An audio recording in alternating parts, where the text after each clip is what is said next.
orang yang datang pada kesempatan ini, orang yang betul-betul andai dia mahasiswa, nilainya A+, tidak ada lagi di atasnya. Hujan, subuh, dan tidak ada door prize. Tidak ada alasan Allah melarang bapak-bapak ibu masuk surga kalau imannya seperti itu.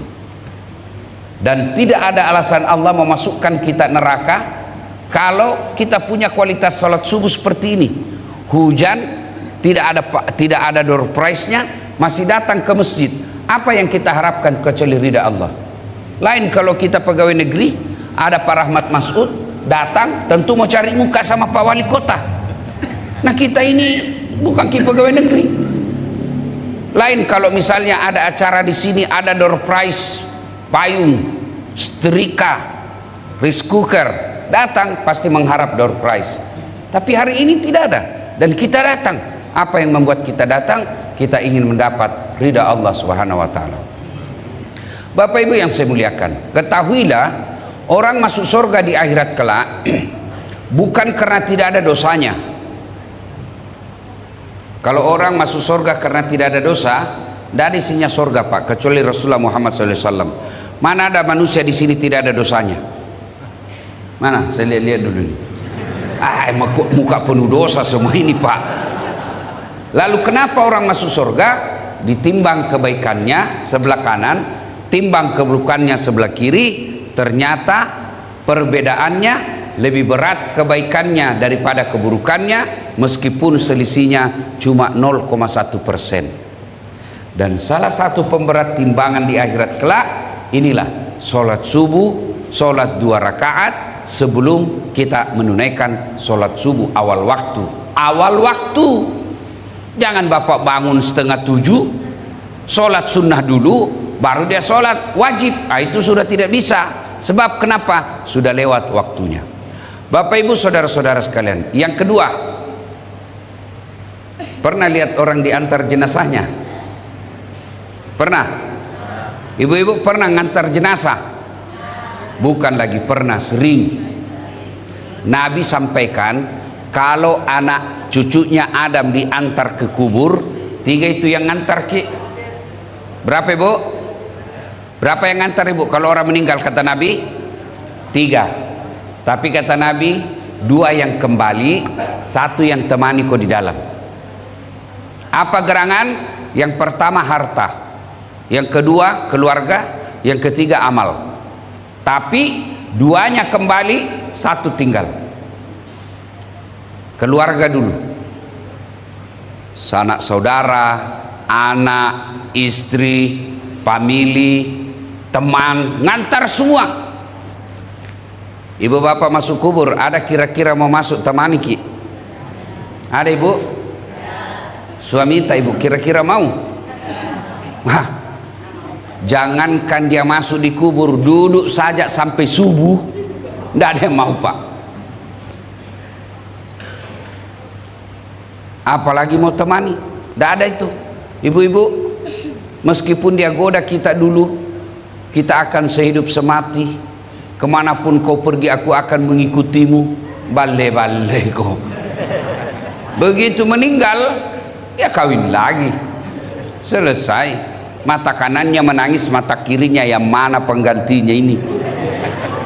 Itulah datang tetangga saya berkata, Ustadz, jelek betul itu tetangga saya, jelek sekali sifatnya. Kenapa ibu? Dia bilang, masa itu Ustadz, belum lagi 3 bulan istrinya meninggal, masih basah kubur istrinya meninggal, dia kawin lagi. Jelek sekali sifatnya tetanggaku. Saya bilang, itu tetanggaku lebih hebat, masih hidup istrinya dia kawin.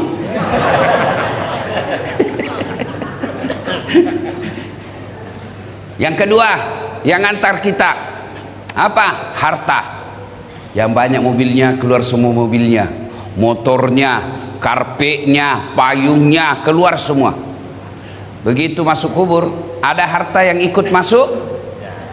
Ada ibu? Coba keras, ada dek? Ada enggak harta yang masuk temani kita di kubur? Ada. Apa? Kain kafan. Itu saja, kain kafan saja, kain yang paling murah. Ya, sebentar bagi-bagi konsumsi, mengalahkan perhatiannya saya. Sebentar ya, karena kalau bapak bagi pasti bukan lagi saya didengar. Sebentar ya, karena yang datang di sini pasti bukan mencari konsumsi, ya toh pak? Ya, ibu-ibu datang dengar ceramah atau konsumsi? Kalau begitu bawa pulang itu konsumsimu. Siban ya, sebentar dek, sebentar bagi-baginya ya. Ya. Nah, Bapak Ibu saudara-saudara sekalian, yang kedua mengantar kita harta. Ada harta yang masuk, yaitu kain kafan. Kain paling murah, tidak boleh ada kantongnya, tidak boleh ada jahitannya, tidak boleh ada kancingnya. Ini adik-adik pemuda Pancasila, besok-besok kau mati, jangankan itu, pakai kau lagi kaos kaki dibuka, hartanya ibu, gigi palsu dibuka juga, tidak boleh kau bawa. Gigi palsu bawa, tidak boleh, itu bukan asli. Yang palsu aja disuruh buka. Harta yang kita bawa hanyalah kain kafan. Ini bapak-bapak ini yang di depan saya, yang muka-muka sakaratil maut ini, nah lio-lio sakarat mana bapak dia, bapak ya. Bapak besok-besok meninggal, sudahlah, tidak ada harta yang ikut, tidak ada, kecuali kain kafan. Maka ada orang kaya sekali, ini cerita, kaya betul. Ketika usianya sudah senja, dia panggil anaknya, nak, maukah kau menemani saya 1 hari sampai 40 hari dikubur? 40 hari pertama, karena menurut riwayat 40 hari pertama di situ sesi seleksi tanya jawab yang paling berat. Nabi bilang, temani karena 40 hari setelah dimakamkan, ambil kau hartaku 50%. Nabi bilang anaknya, mau dia apa harta 50%? 40 hari di dalam, tidak mau saya pak. Kecewalah bapaknya, dia bilang, setengah mati ku carikan harta ini anak, 40 hari saja saya suruh temani kak, dia tidak mau. Dia bilang sama istrinya, kau mungkin sayang temani kak sebelum telah meninggal? Dia bilang, anakmu saja tidak mau. Akhirnya dia panggil adiknya, dek, kau barangkali saudaraku yang mau temani saya. Dia bilang saudaranya, anak istrimu saja tidak mau, apalagi saya. Akhirnya dia bikin pengumuman, siapa yang mau menemani saya 40 hari pertama dalam kubur, saya berikan hadiah, ambil semua hartaku 50%. Sebarkan pengumuman ini di grup-grup WhatsApp. Tidak ada. Satu yang mendaftar, paling miskin di kampung itu. Apa kekayaannya? Satu aja kekayaannya pak. Apa? Kampak. Tahu kampak ibu? Wase. Kampak. Itu aja kekayaannya pak. Tiba waktunya meninggal betul ini orang kaya, lalu ditandatangani sudah itu, dia bilang saya setuju, saya temani kau 40 hari. Dimakamkanlah, masuklah ini orang tadi orang miskin, di sampingnya dia duduk. Misalnya ini yang orang mati, dia duduk di sini. Datang malaikat pencabut nyawa, dia kenapa ada orang hidup di sini? Baru saya dapat ini orang hidup ada dalam kubur. Enggak, mestinya ini orang mati ditanya pak, karena dia ada di sampingnya, dia dulu ditanya, kenapa kau ada di sini? Nah bilang, ini saya ada perjanjian sama ini orang kaya, kalau saya temani hari pertama sampai 40, nah kasih ke hartanya 50%, karena saya ini orang miskin. Dia bilang, masa miskin betul kok? Dia bilang, ya saya miskin. Ditanya lah dia, masa nggak ada hartamu? Dia bilang, ada sih, kampak. Itu kampak. Mulailah ditanya dia, pak, kampakmu dari mana? Apa kau belikan? 1 hari ditanya pak. Begitu mau maghrib, Nabi bilang malaikat, sampai di sini saja pertanyaan, besok lagi dilanjut. Besok pagi datang lagi malaikat, besok kemarin itu kita tanya soal dari mana kampakmu, sekarang itu kampakmu kau gunakan untuk apa? 1 hari juga proses tanyanya pak.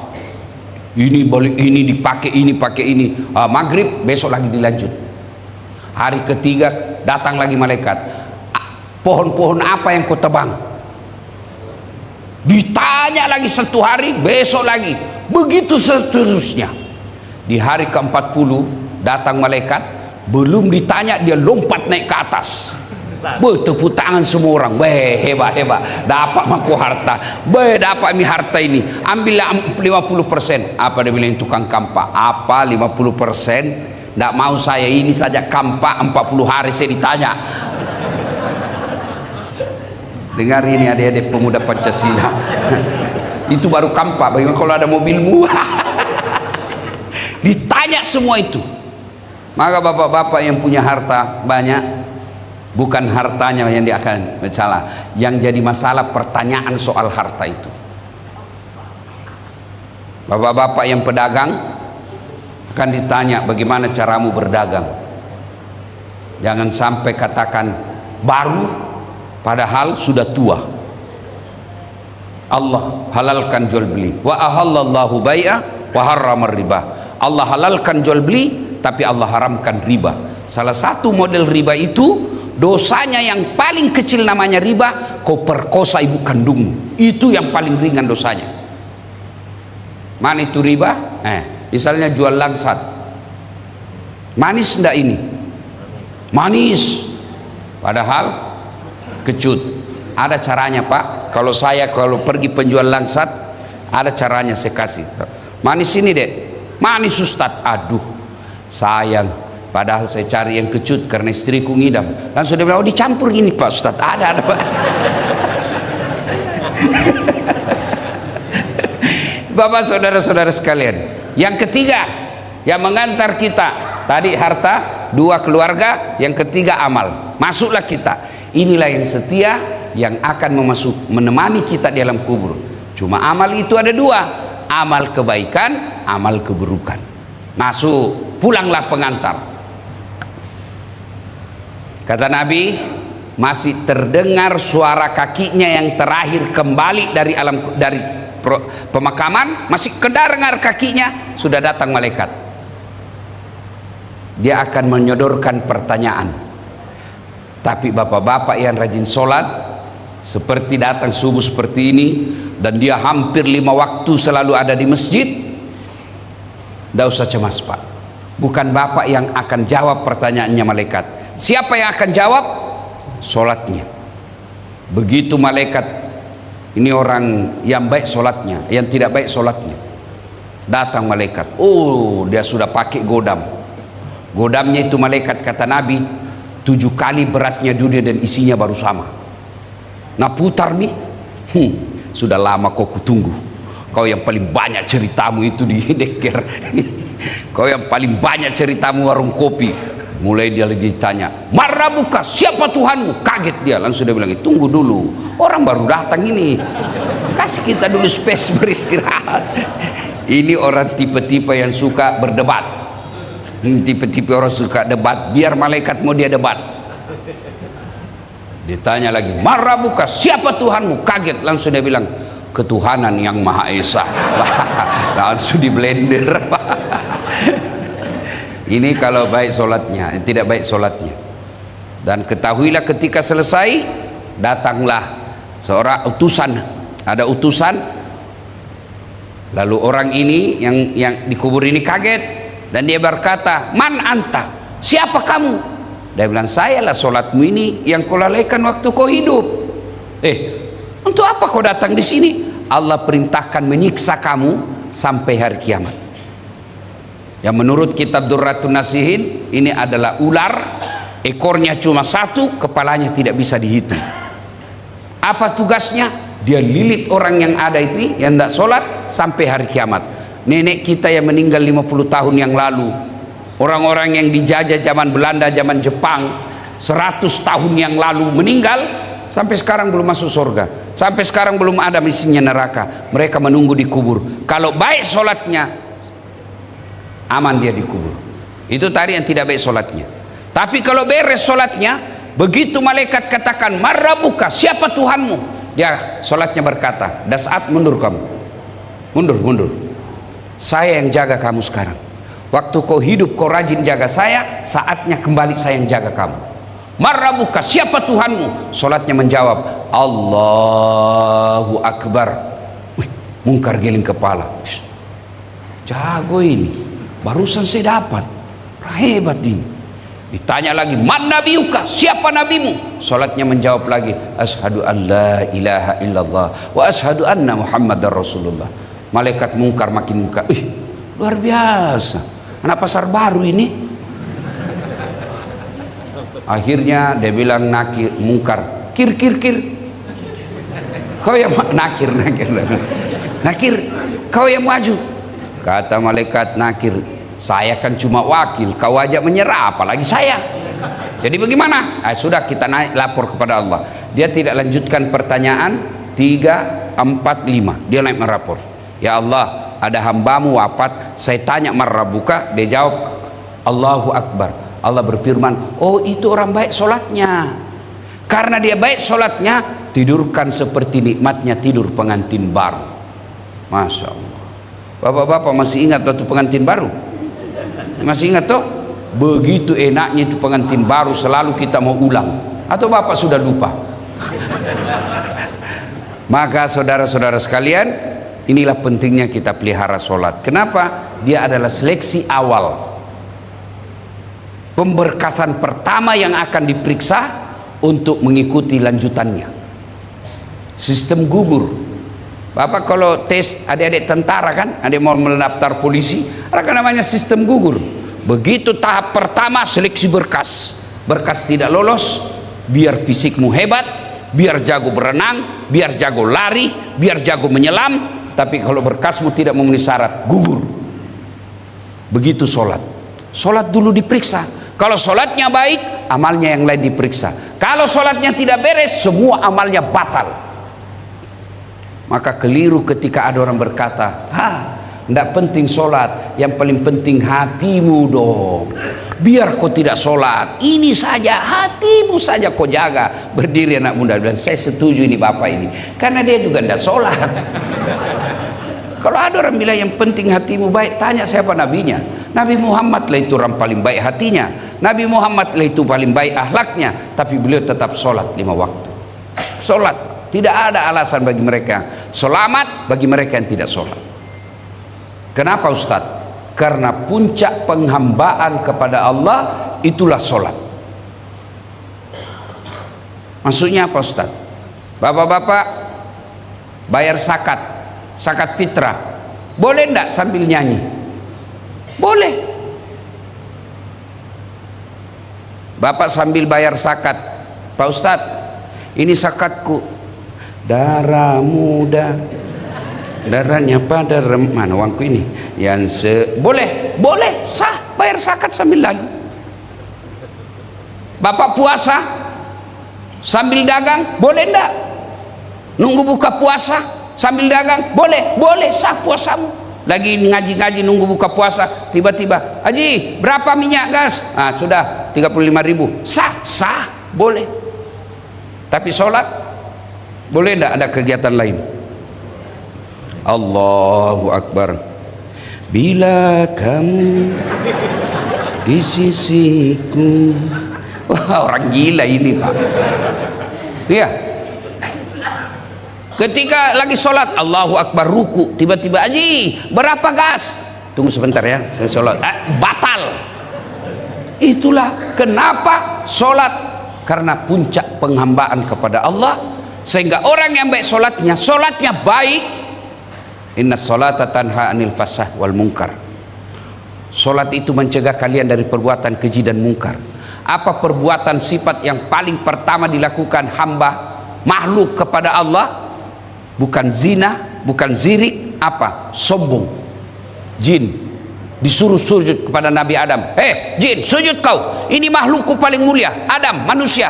Jin katakan, saya tidak mau. Kenapa? Dia anak baru kemarin, dia diciptakan dari tanah, saya dari api, derajat saya lebih tinggi, tidak mau jin sujud, sombong. Kata Allah, keluar kau dari surga. Ketika sholat jangan kau ada sombong. Itu makna sholat sujud. Adik-adik, anggota tubuhmu paling mulia apa? Bapak-bapak, anggota tubuh paling mulia apa? Kepala. Paling hina apa? Kaki. Maksudnya apa Ustaz? Kok bapak bercanda sama saya, dorong dada masih ketawa saya Pak, dorong pantat saya masih senyum, dorong kepalaku, kurang ajar kau. Iya toh, kenapa? Alena beliau yang terhormat ada di kepala, yang hina apa? Kaki. Maksudnya apa Ustaz? Bapak kasih saya duit 5 juta tapi pakai kaki. Ustaz, 5 juta ya? Saya bilang, biar miskin jangan kau hina saya tikam kau. Iya toh, kenapa? Ini hina. Tapi ketika kau temu dengan Allah, kepalamu yang mulia ini rendahkan sehina-hinanya seperti telapak kakimu. Itulah makna sujud. Jadi orang kalau baik sholatnya, dia tidak ada rasa sombongnya.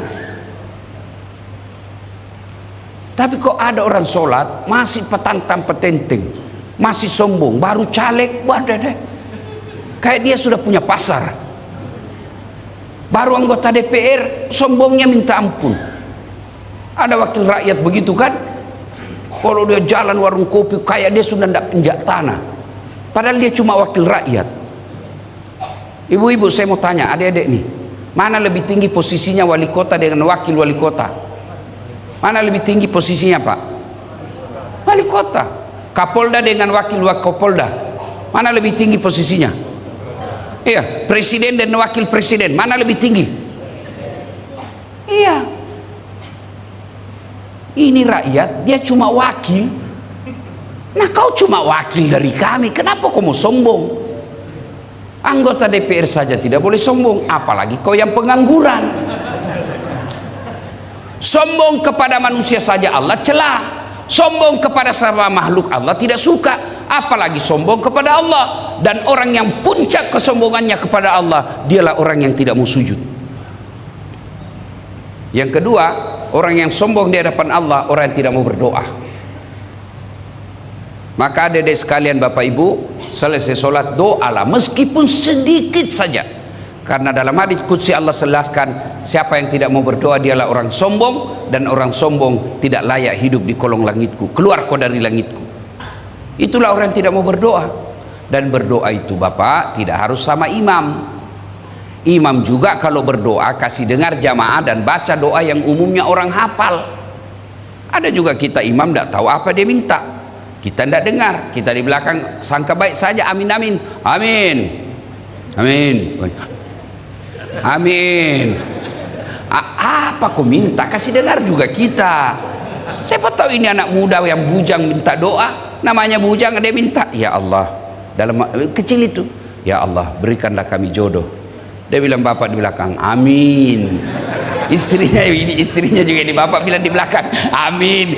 Itu artinya kau minta kepada Allah supaya suamimu kawin lagi.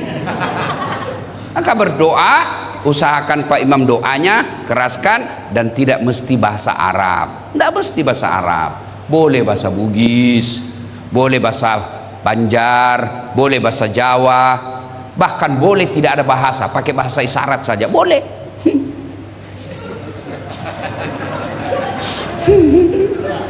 Oh, caleg yang gagal ini Pak. Habis suanya dia.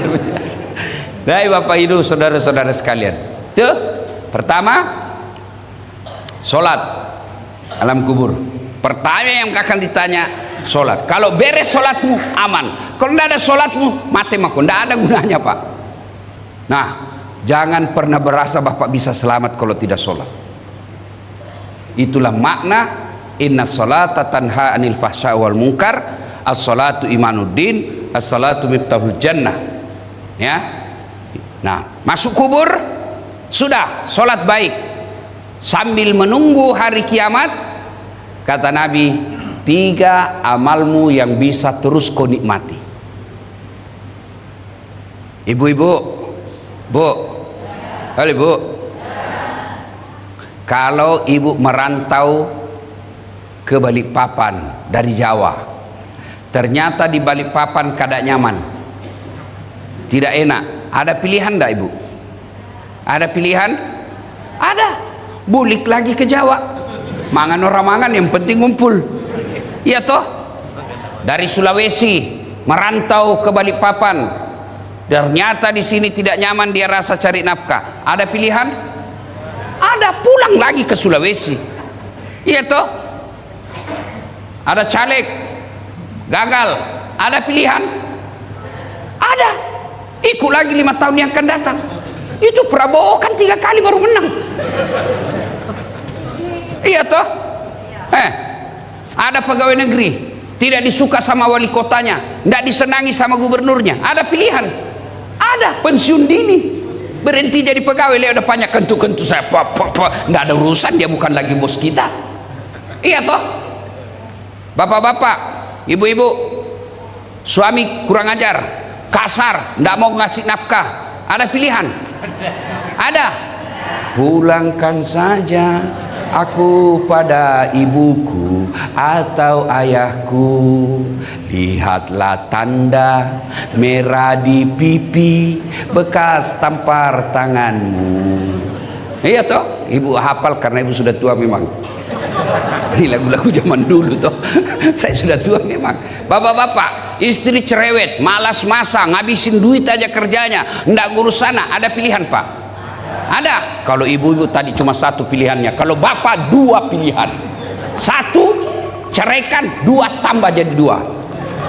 Boleh Pak. Ayo.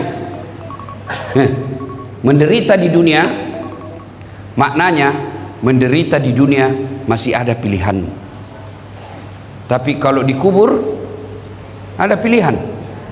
Ada. Masuk dikubur, kada nyaman buli kulunah. Viral kau satu dunia Pak. Begitu kau masuk kubur, datang malaikat, wih lari ya, keluar viral satu dunia.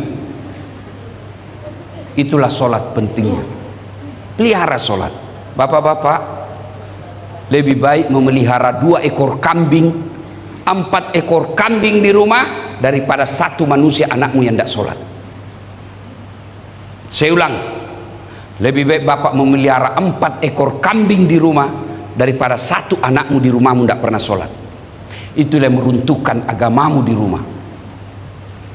Kambing Pak, kalau dia nakal, bau, jeruduk, suka ganggu, ada pilihannya Pak. Kalau kambing ada apa ibu? Jual. Jual nih, bawa di pasar, mengganggu saja ini. Sampai di pasar tidak ada yang beli, ada pilihan? Ada, potong. Iya toh, isi perutnya jadi coto, dagingnya jadi sate, kakinya sop kikil, ekornya sop buntut, pipinya sop pipi, lidahnya sop lidah, pelernya bakar obat kuat. Bagaimana Pak Ketua? Ketua dunia Melayu, dunia Islam, itu dari Medan jauhnya datang sholat subuh. Berapa banyak pahala beliau? Allahu Akbar. Ya, ayo bapak saudara-saudara sekalian, ada pilihan. Kambing jual, nggak laku, potong, makan sama-sama. Tapi kalau manusia anakmu di rumah, judi online, game online, belanja online, sholat online, tukang tipu, kuat makan, malas, kau mau apain? Mau di apa? Apa? Mau apa? Jawab nih sekarang. Kau mau apa? Jual, siapa yang beli? Potong, siapa yang mau makan? Itulah makna lebih hina dari binatang. Maka sholat, alhamdulillah bapak-bapak kalau sudah rajin sholat seperti ini,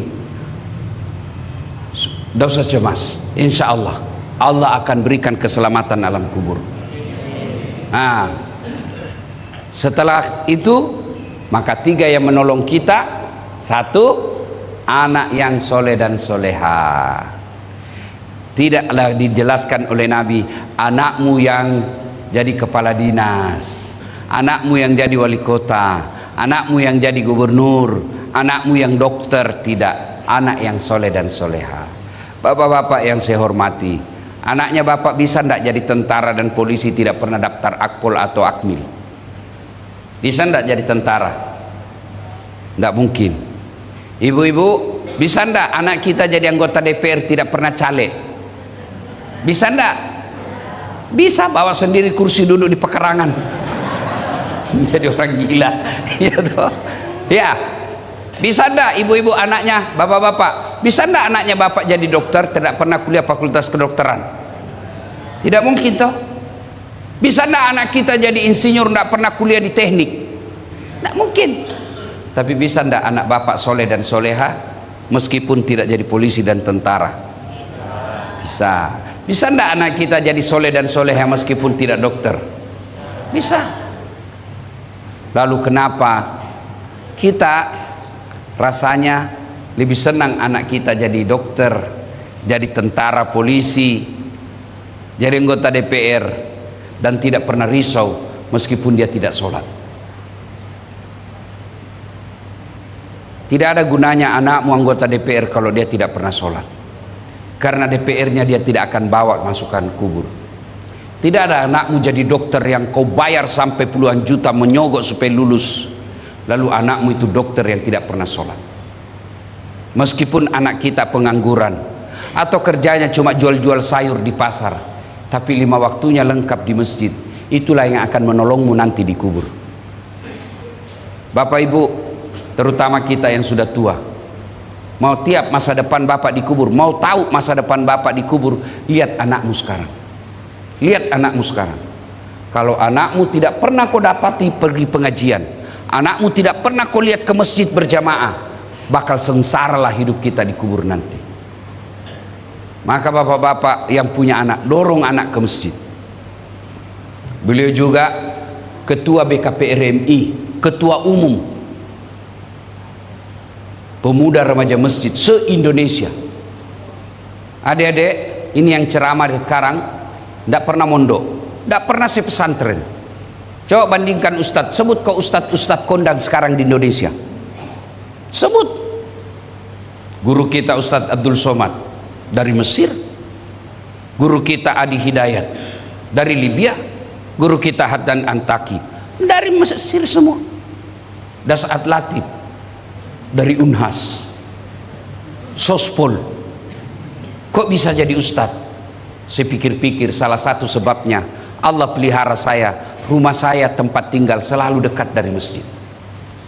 Di kampung rumah saya tidak sampai 200 meter dari masjid. Saya pindah ke Makassar setelah tamat SMP, pertama kali saya tinggal di Makassar, tinggal di Yosudarso, dekat juga dari masjid. Pindah dari Yosudarso ngontrak ke Jalan Harimau, oh lebih dekat lagi, cuma guling-guling saya ketua sudah sampai di masjid. Pindah lagi di situ, ketok Dopuli lagi, dekat lagi dari masjid. Sekarang saya tinggal di Hertasning, tidak ada masjid, saya bangun masjid depannya. Bapak-bapak kalau mau kirim anakmu ke Jawa, mau kirim anakmu ke Makassar, mau ngontrak atau beli rumah, lihat yang dekat dari masjid. Pergi lihat rumah 10 menit dari bandara. Tiap hari kau mau pindah pesawat, 10 menit dari rumah sakit. Berdoa kau supaya kau tidak indah rumah sakit, nak kau meninggal. 10 menit dari pasar mall, mau kau tiap hari pergi belanja. Cari masjid 10 menit dari rumah, 10 masjid dari masjid.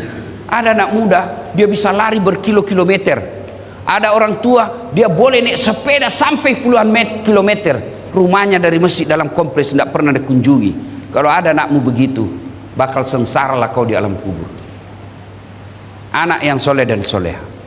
Yang kedua, yang bisa menolong kita di alam kubur, harta yang telah kita sedekahkan. Ibu-ibu, woi, bu, ini yang di depan-depan ini semua yang banyak emasnya. Ibu, ini yang banyak emasnya. Ibu, yang banyak emasnya. Ibu, yang banyak emasnya. Kalau ibu meninggal nanti siapa yang pakai itu emasmu, bu? Anak, istri kedua. Kawin lagi tuh, kawin lagi suamimu. Begitu ibu meninggal, dah cabut satu-satu itu emasmu. Dikawin, cincin kawin kita ibu, dicabut. Diambil lagi gelagu ini dulu waktu kita ke Dubai ibu, cabut. Diambil lagi gelagu ini dulu usia pernikahan kita, saya belikan waktu kita pi umroh, diambil. Semua diambil. 3 bulan kemudian dia kenal sama janda. Temannya semanya dulu diambil semua itu emasmu, baru dia bilang ambil aja di cincin mantan istriku sudah mati. Daripada itu cincinmu bu dia pakai janda, lebih baik bawa ke masjid, lebih baik cari penghafal Quran. Ustadz saya tidak punya suami, tidak ada anakku, apakah tidak ada yang doakan? Oh kalau begitu Allah tidak maha penyayang, Allah tidak adil kalau begitu, karena kita tidak punya jodoh. Gimana caranya? Ibu bapak yang tidak punya anak, cari penghafal Quran, biayai hidupnya. Sama di hadapan Allah, anakmu sendiri meskipun bukan dari rahim istrimu. Cari penghafal Quran, datangi. Ada penghafal Quran? Ada. Oke, berapa biaya 1 bulan? Ini 600 1 bulan. Saya biayai 2 orang, tiap bulan saya kasih 1.200.000. Sama hukumnya penghafal Quran anak kita. Jangan kau juga terlalu pelit. Tidak ada orang suka itu orang pelit. Ada memang orang pelit, Pak. Masya Allah, sudah selayaknya makan daging, kan kering aja terus dia cari. Dongona. Sudah ada memang tong orang, jangankan kasih orang, dirinya saja dia pelit. Pak, Bu, kalau Bapak mau punya kamar di akhirat ber-AC, lampunya bagus, tempat tidurnya empuk, kirimlah ke panti asuhan pembeli kasur. Bapak mau terang kuburnya, bayarkan listriknya masjid tiap bulan. Saya mau terang kuburku, Ustaz. 1 juta. Lampu 5 watt. 5 juta 1 watt. 500.000 lilin. 1.000 obat nyamuk.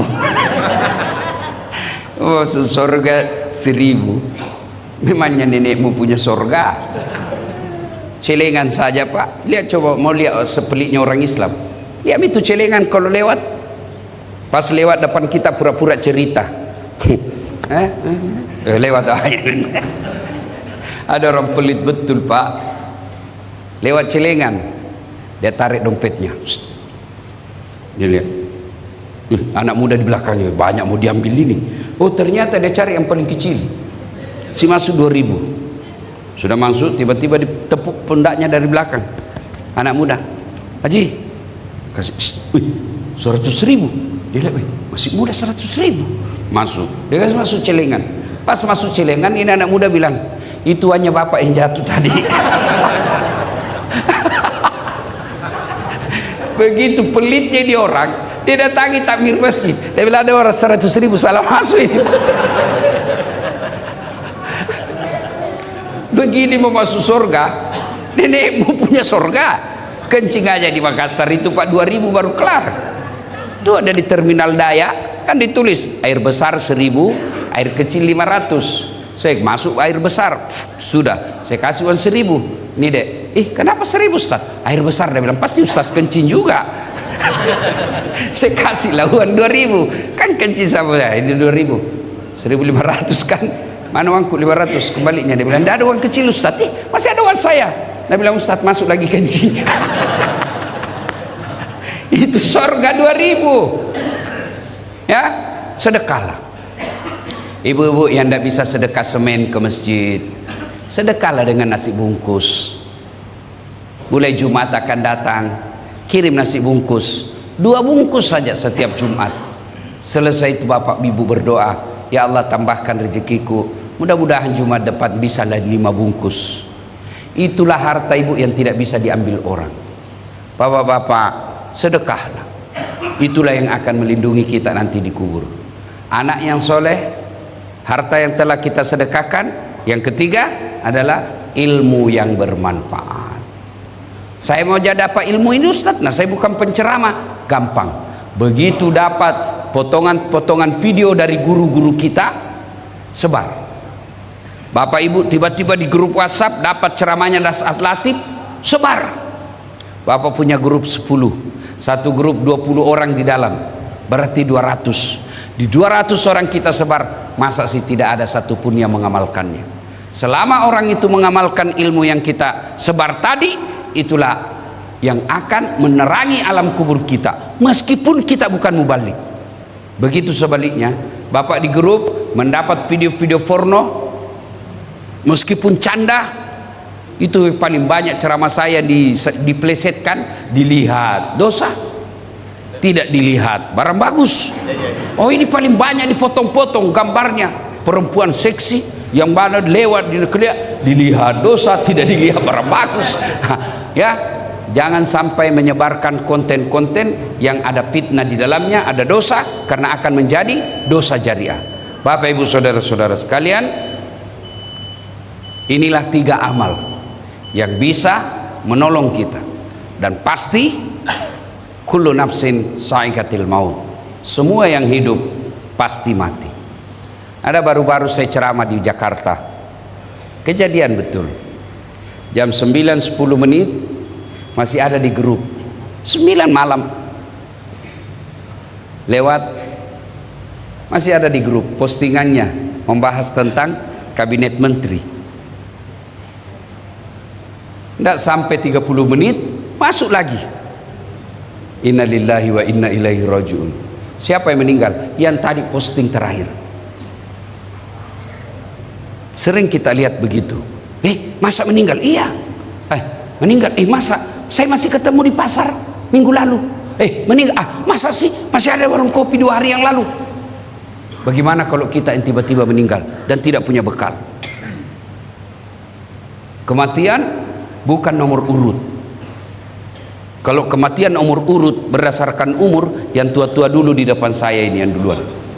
Tapi kematian nomor undian, siapa yang naik siapku. Maka pelihara sholat adalah bukti konkret kita siap menghadapi kematian.